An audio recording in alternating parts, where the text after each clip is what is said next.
Hello everyone.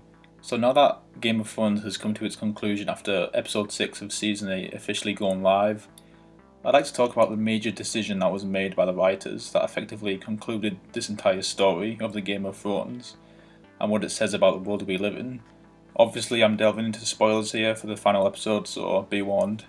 I find myself quite polarised, as the decision concerning who would be on the Iron Throne, or metaphorically on the throne, is something I really like the more I think about it.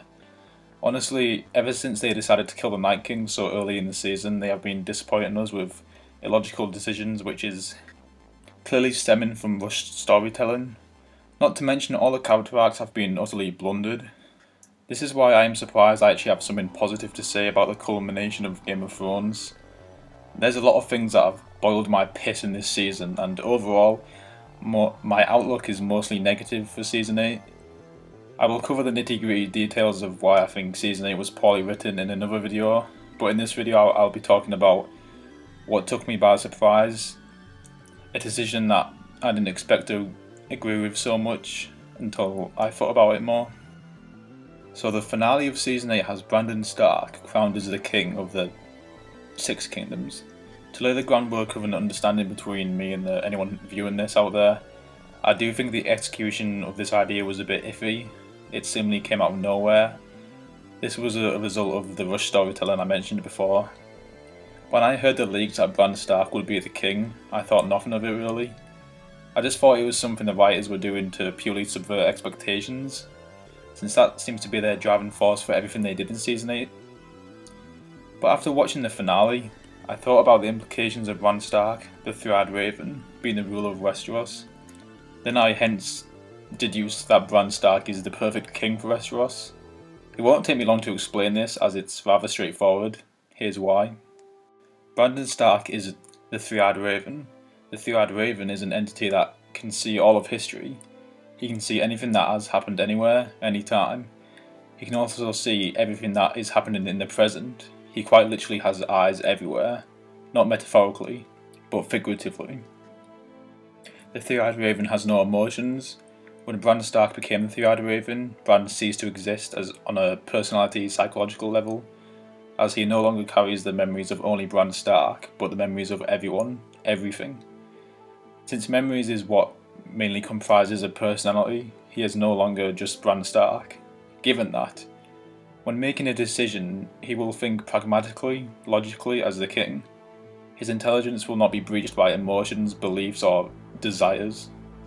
As a king and ruler of the world, Bran will not let his emotions take precedent and cause him to make irrational decisions, akin to the decision Dany made in episode 5 that ultimately led to her demise.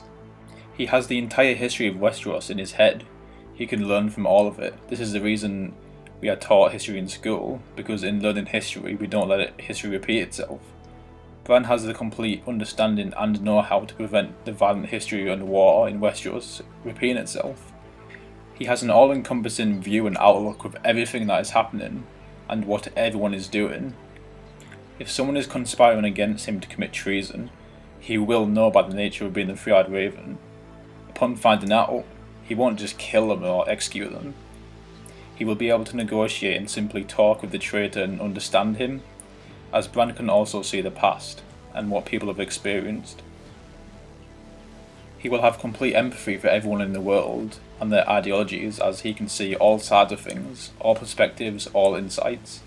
Not only that, but Bran will know if someone is going to conspire against him before the person even thinks about doing it in the first place. Though I do like this idea and concept, the execution was a bit iffy, of course.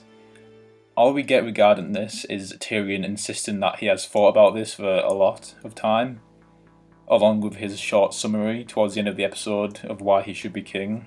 It's rather abrupt and some will find it jarring.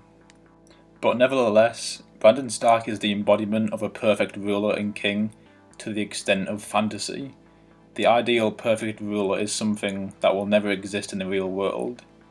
Leaders have always made mistakes because they are only human. The Three-Eyed Raven is not. It is a supernatural entity. After thinking about it, aside from the horrendous decision regarding the White Walkers and everything else in the narrative, this is the perfect way to bring in the political Game of Thrones aspect of this show to its conclusion. for the ultimate leader is now on the throne. Now you might ask, what happens when Bran inevitably dies of old age or something? Well, just like the role of the Three-Eyed Raven was passed on to him, Bran will choose someone to be worthy of the new Three-Eyed Raven, along with passing over the crown. Since the Three-Eyed Raven and the crown should go hand in hand now, they should be mutually inclusive. No matter who helms the Three-Eyed Raven, it should always be the ruler of Westeros by virtue of it having no purpose apart from what is definitively best for Westeros.